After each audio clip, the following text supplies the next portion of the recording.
Bienvenidos, bienvenidas a Urbanos, como todas las semanas, por la señal de Sónica Más, en esta idea, en esta propuesta de ir buscando las historias, cómo van cambiando las ciudades, cómo impactan en la gente y obviamente siempre haciendo, como ustedes saben, eje en Buenos Aires, Mar del Plata y Rosario, muchas veces con temas vinculados al urbanismo, al patrimonio, al medio ambiente, y hoy vamos a tocar un tema que por ahí no es tan común que hablemos aquí en Urbanos, pero que vamos a hacerlo con bastante nivel, porque tenemos un invitado realmente de lujo que es Alejandro Agostinelli, periodista desde hace muchos años, desde el año de los 80, principios de los 80, con una participación en medios como Conozca Más, que en su momento fue muy, muy importante, como medio que divulgaba casos, como decimos nosotros, anómalos o por ahí que no tenían una explicación a priori. También trabajó en Página 12, en Gente, muchas radios, también en el Canal Infinito. Bueno, tiene una larga trayectoria y esencialmente, además, es un amigo. Así que un gusto tenerte hoy con nosotros, Alejandro. Gracias, Gustavo, un placer. Y hoy te convocamos porque estás presentando un nuevo libro, ¿no? Estamos hablando de Argentina X, un cronista muy especial, ¿no? Sí, Argentina X y bueno, el subtítulo es Un cronista a la casa de fantasmas, alienígenas y demonios, que trata de abarcar esa bajada a las temáticas, ¿no? Porque algunos lectores viejos de mi primer libro, que fue Invasores, que eran historias reales de extraterrestres en Argentina, por ahí me tienen más ubicado en lo alienígena, ¿no? Entonces había que decir desde la tapa que este libro no era solamente sobre el platibolismo, sino que abarcaba otras temáticas extrañas. Así que bueno, el libro aborda casos de poltergeist, apariciones fantasmales en la ciudad de Buenos Aires. Hay también historias sobre gurúes de las sierras de Córdoba. Y bueno, sí hay un capítulo largo, bueno, casos de posesión diabólica, que son una de las dos primeras historias son de posesión.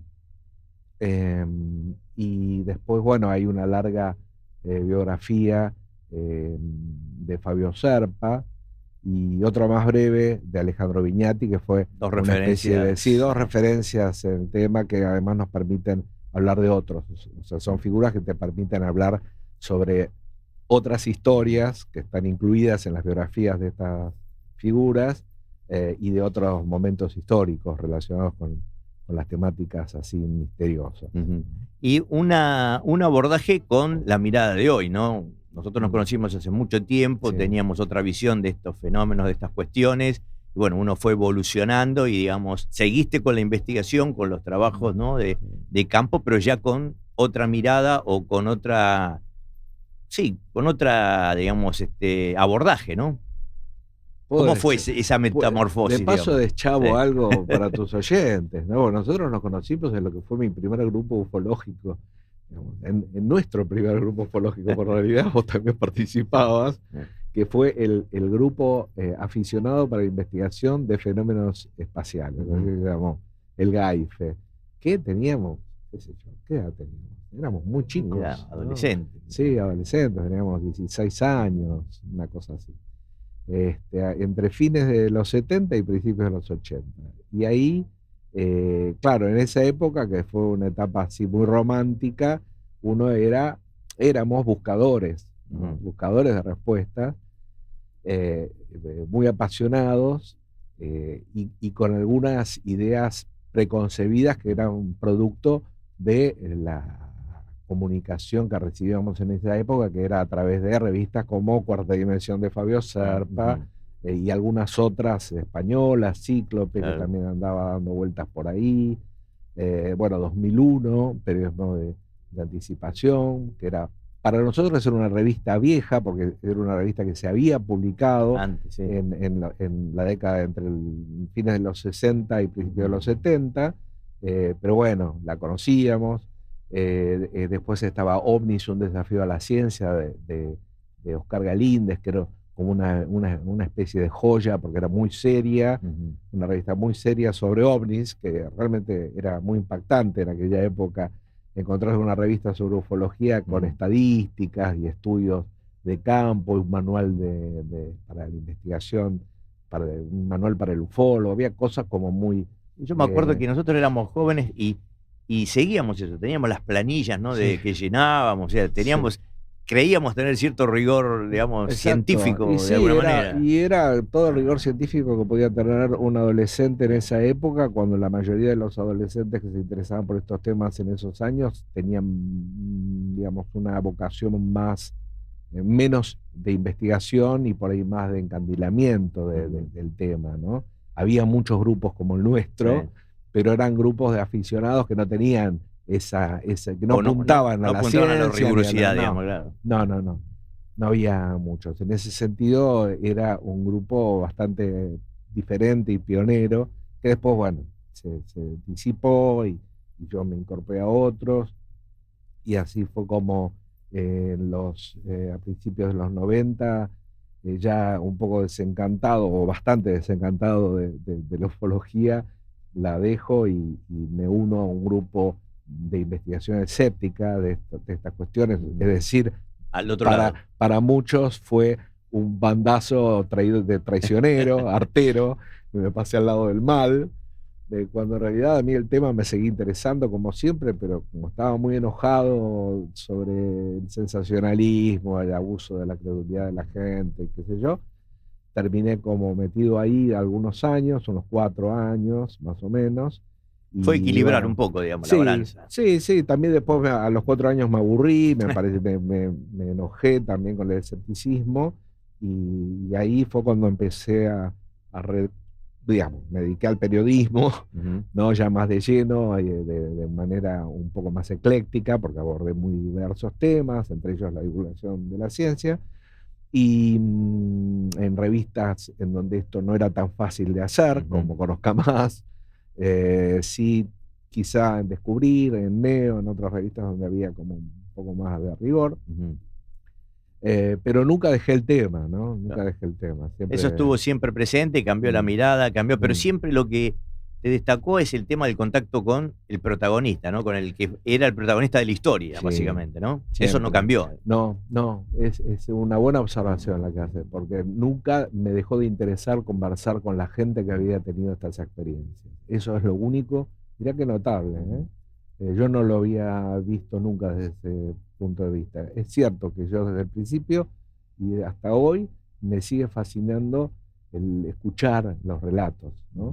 Y del escucharlos de una manera por ahí un poco superficial, cuando uno es más joven, empieza como a valorarlos de otra manera, ¿no? Yo soy un obsesivo con el relato de una experiencia de este tipo, pero obsesivo, tengo que desgravar absolutamente todo y tratar de ser mega respetuoso y de contextualizar cada cosa que me cuentan, ¿no? Es como, de alguna manera, uno en una época era como que buscaba la evidencia para explicar el tema, y hoy vos apuntas más a la vivencia, ¿no? del protagonista. Sí, claro, porque una diferencia de aquellos tiempos a estos era que estábamos detrás de la prueba, ¿no? De aquello que nos demostrara a nosotros que había una realidad. Y ese interés se empezó a desdibujar con el paso de los años, sobre todo porque esas pruebas son un poco escurridizas. Entonces empezamos a centrarnos más en el testimonio humano y en la vida de las personas que protagonizan estas experiencias, que suelen ser a veces casi más interesantes que la experiencia en sí, ¿no? En este libro vos tenés 14 relatos, ¿no? Sí. ¿Cómo fue la selección? Porque con tantas cosas que habrás... Claro, siempre es bastante azarosa, ¿viste? No hay digamos, yo siempre obviamente trato de quedarme con las mejores historias. Esta vez, cuando yo todavía no sabía si había o no un libro, le pedí ayuda a un editor amigo, Daniel Riera, que es un excelente editor, y él me ayudó a ver lo que quedaba. O sea, yo ya tenía algunas de los capítulos terminados y qué sé yo, como unos 10 empezados, y no sabía con cuáles quedarme. Y él me ayudó mucho a decidir porque claro, son todas historias que yo sigo desde hace muchos años, que van sedimentando, que tienen como su tiempo de cocción, y vos a veces decís, esto está terminado, y otras veces decís, y esto todavía le falta, ¿no? Ujú. Y a los que les faltaba, los dejé para un próximo, a lo mejor una Argentina X Dos. segunda parte, y estos son los que alcancé, y que además vi que había como una unidad, si bien es una cuestión, no, a ver, es un libro muy heterogéneo, porque coexisten incluso hasta diferentes géneros, hay crónicas que son medio ensayísticas, y hay perfiles, ¿no? No hay un criterio ahí único, que son todas crónicas o biografías, no, hay un poco de todo. Incluso hay una biografía que no llega a ser biografía, que empezó siendo una biografía de Posadas, el fundador del grupo, de uno de los primeros grupos trotskistas con la Argentina, que se incorpora a este libro por una atribuida vinculación con la creencia en los extraterrestres, ¿no? Y bueno, y un poco desmitifico eso, pero también lo justifico ampliando una historia que todavía nunca se contó sobre aquel trotskismo interplanetario entre fines de los 60 y principios de los 90, porque toda una línea de trotskismo que simpatizaba con la idea de los extraterrestres se completó en Italia, ¿no? Empezó en la Argentina y se completó en Italia a través de una figura olvidada, que es Dante Minasoli, que fue un compañero de aventuras militantes luchando por el socialismo de los años 50, sí, bueno, a partir del año 47 en adelante, junto a Posadas, ¿no? Dante Minasoli. A ver, son muchas historias que conviven en un mismo libro, y bueno, hay biografías, hay un poco digamos que son otra cuestión que me interesa mucho, que sea siempre material original, digamos, que no. Y además muy heterogéneo, porque hay desde casos muy viejos, ¿no? Con un contexto histórico distinto, y casos concretos de ahora, no vamos a spoilear, pero hay uno que habla de una noticia que surgió desde las redes, ¿no? Claro. Se puede spoilear, o sea, nada más que de las redes. Sí, pero podemos contarlo si querés, porque es un fantasma que apareció, además vale la pena porque es algo muy urbano y muy porteño. De pronto hacemos un breve resumen, ¿no? De pronto un vecino de la ciudad de Buenos Aires comenta en su cuenta de Twitter que un fantasma apareció en el edificio, y que se había decidido, el consorcio había decidido hacer una reunión para ver qué hacían con el fantasma, ¿no? Que probablemente había que llamar un exorcista para expulsarlo del edificio. Y en Twitter se armó un revuelo fenomenal, pasó a los medios, se discutió un montón sobre este tema, llegó a la televisión, y siempre digamos, partiendo de una historia que estaba contando un tuitero, que era este vecino. Bueno, finalmente localicé al tuitero, tuve una conversación con él, pero es una historia muy linda, y también, digamos, producto de esta época. Muy de esta época, y además que enseña también cómo funcionan los medios de difusión, ¿no? Sí, las fuentes, todo, sí, ¿no? sí, cómo se chequea, todo más cómo light, se ¿no? debe chequear, cómo se debe chequear, porque además hay una serie de mitos medio estúpidos sobre cómo funciona la investigación periodística. Algunos repiten hasta el día de hoy, hay que tener 3 fuentes. Mira, no es así. No es matemático. No es matemático, no es 3 fuentes. Por ahí tenés una sola fuente, tenés otro tipo de fuente secundaria que te sirve para chequear lo que te contó la primera fuente. Digamos, hay como muchas maneras, o no, un documento. Pero debe haber algo, debe basarse en algo. Pero tiene que haber, obviamente, algún tipo de constatación, por ejemplo, la existencia física no del fantasma, pero sí de la persona que te lo está contando, y si efectivamente está viviendo en un lugar en donde algún otro cuenta algo parecido a lo que está diciendo, ¿no? En fin. Pero es un tema interesante. A mí este tipo de actividades, como por ejemplo escribir un libro como Argentina X, para mí el sentido que tiene es exponer historias mínimas, o que podrían ser mínimas, y trabajarlas como se debería trabajar cualquier tema, a fondo, ¿no? Claro. A fondo y con todo un despliegue de recursos que te permite el trabajo que en general los periodistas no tenemos habitualmente, que es tiempo para trabajar cada historia. Entonces, a mí me gusta hacer esto pensando mucho en los estudiantes de periodismo, ¿no? Además, en cada historia es la contextualización del lugar, el momento, que no muchos hacen hoy por hoy. No, o sí, pero qué sé yo, le preguntan al chat GPT, Sí. y eso ya. No, Qué a mí competencia que tenemos ahora. Bueno, pero a mí me parece que digamos, mostrando cómo se trabajaba a la antigua, es una manera de encantar a los jóvenes por el periodismo de la mejor manera posible, que es trabajando cada cosa, ¿no? Trabajándola como trabaja un ser humano, no como trabaja una inteligencia artificial, ¿no? Que hay que contar cómo es el clima, el ambiente, qué te pareció la persona que vos conociste.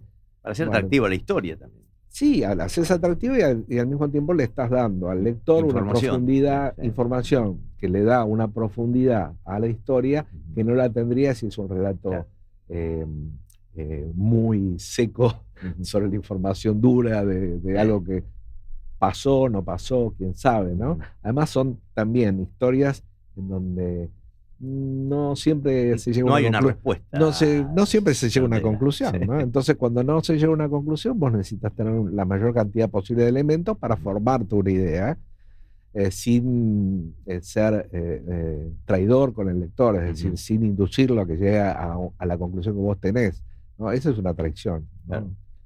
Y bueno, Ale, la presentación es el 26, ¿no? Es el Contanos 26. Un poquito. El 26 de este mes vamos a presentar el libro en el auditorio del Fondo de Cultura Económica, que es la editorial que publicó el libro.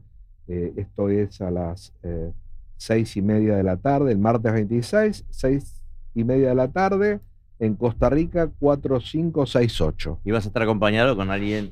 Y voy a estar acompañado por Rey Sietecase, que escribió una muy linda contratapa para el libro, muy, muy generosa y además, qué sé yo, la verdad que hay que aclarar que Reinaldo es mi amigo, ¿no? Tal vez por eso escribió una contratapa tan generosa. Y Alejandro Frigerio, que es un doctor en antropología, es un sociólogo y antropólogo, a quien le di el libro para que me hiciera algún tipo de crítica, porque a mí me interesa mucho la antropología y la sociología, y para mí Frigerio es como uno de los capos que hay en la Argentina hoy, sino uno de los más.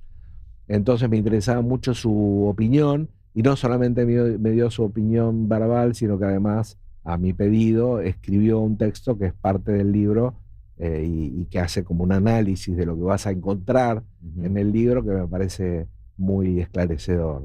Y justamente la contratapa de Reinaldo hacía mención a esto del contacto con los testigos y la empatía que vos generás, tanto para el que supuestamente puede ser un gran fabulador, como el que realmente vivió algo que para él fue algo que no encuentra explicación, ¿no? Y el mismo respeto vos tenés para los dos casos. Sí, hay gente, ¿no?, que te está entregando tu tiempo para que vos puedas escribir una historia, y a todos les tenés que tratar con el mismo respeto.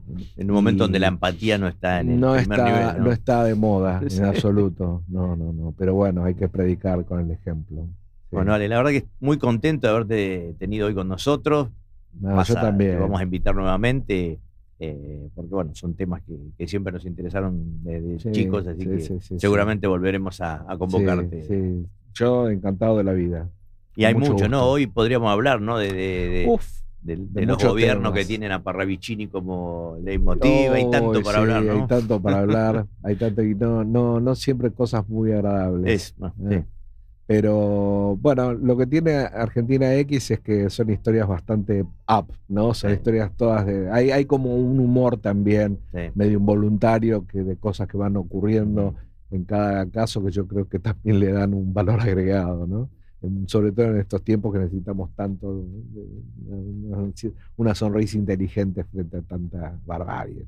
Bueno, que sea muy buena vamos a tratar de estar el día de la presentación y bueno, recomendamos este libro a todos. Argentina X, cronista. Sí, un cronista en la casa de fantasmas, alienígenas y demonios. Sí. Muchísimas gracias, Alejandro Agostinelli. No, por favor. Seguimos en Urbanos.